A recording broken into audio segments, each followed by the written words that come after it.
பொண்ணுங்கலாம் குழந்தை பெத்து அம்மா ஆனதுக்கு அப்புறம் சில விஷயங்கள் ஃபேஸ் பண்ணுவாங்க. ரொம்ப பெரிய விஷயங்களும் ஃபேஸ் பண்ணுவாங்க. ரொம்ப சின்ன விஷயமா நம்ம நினைக்கிற விஷயங்களும், அவங்க ரொம்ப அத கஷ்டப்பட்டு ஃபேஸ் பண்ற மாரி தான் இருக்கும். என்னடா இது? இதெல்லாம் ஒரு விஷயமா? இதெல்லாம் ஃபேஸ் பண்றது ஒரு விஷயமா? ஏன்டி நீ எவ்ளோ பார்த்திருப்ப? நீ எவ்ளோ விஷயம் சமாளிச்சிருப்ப? ஆபீஸ்ல, காலேஜ்ல, ஸ்கூல்ல, ஃபேமிலில.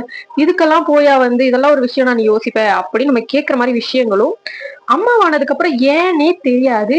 இத்துணூண்டு விஷயமா தான் இருக்கும். ஆனா அது நமக்கு வந்து ஓவரா ஸ்ட்ரகிள் ஆகும், ரொம்ப கடுப்பாகும். அது ஏன்னே இன்னி வரைக்கும் யாராலையும் கண்டுபிடிக்க முடியல. அதுக்கு என்ன பேர் வச்சிருக்காங்கன்னா, போஸ்ட்மார்டம் டிப்ரஷன் அப்படிலாம் வச்சிருக்காங்க. அப்பல்லாம் கிடையாதுங்க. போஸ்ட்மார்டம் டிப்ரஷன்னா குழந்தைக்கு வந்து 6 மாசம் வரைக்கும் இருக்கலாம். குழந்தைக்கு 6 வயசு ஆகுற வரைக்குமா இருக்கும்? இருக்குங்க. எப்படி இருக்கும் தெரியுமா?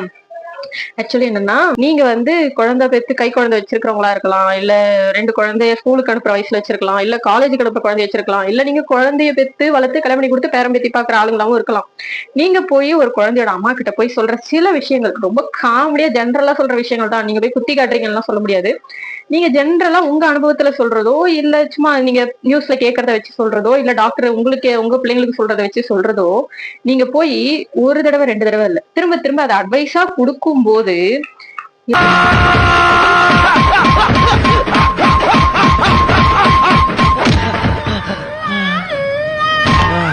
எல்லா அம்மாக்களுக்கும் கோவம் வரும். எப்படின்னா, ஒரு கட்டத்துல உங்களுக்கு குழந்தை பிறந்தப்ப இத உங்களுக்கு யாராவது சொல்லும்போது, உங்களுக்கே அந்த சமயத்துல கோவம் வந்திருக்கும். நெறைய கடுப்பாயிருப்பீங்க. இல்ல அத வச்சு ஒரு சிலர் வந்து கோவப்படுவாங்க. ஒரு சிலர் வந்து ஸ்ட்ரகிள் பண்ணுவாங்க. ஓகேவா? அந்த மாரி தான். இப்ப நான் என்ன சொல்ல வரேன்னா, இப்போ எங்க அம்மா என்ட்ட பேசும்போது எப்ப பார்த்தாலும் ஒரு விஷயம் சொல்லுவாங்க. அது ரொம்ப சின்ன விஷயம் தான். பட் எனக்கு சம்டைம்ஸ் அது வந்து என்ன அப்படின்னு கோவம் வந்துரும். குழந்தைங்க கிட்ட கத்தாதீங்க. அதாவது நாங்க சின்ன வயசுல இருக்கும்போது விளக்கமாத்தைய எடுத்து வீதி வீதியா தொரத்தி அடிச்ச காலம் போயி, குழந்தைங்க ஏன் கத்துறீங்கன்னு கேக்குறாங்க. அத யார் கேக்குறது? எங்க அம்மா. எங்கள எப்படி பண்ணாங்க? அதுக்கு வந்து அப்ப எங்க அம்மா சொன்னாங்க, "ஏய் நானும் தாண்டி உங்கள பெத்துலாம் வளர்த்தேன். நாங்கலாம் அப்படியே குழந்தைய பெத்து வளர்க்கவே இல்லையா?" இந்த நாங்கல்லான்றது இருக்குல்ல, அப்பா எங்க அம்மா இத வந்து எப்பன்னா, எனக்கு குழந்தை பொறந்த புதுசுல பால் சரியா வரல. அப்ப ஆரம்பிச்சாங்க. "ஏன்டி நாங்கலாம் குழந்தைங்களுக்கு பால் குடுக்கலையா? செய்யலையா?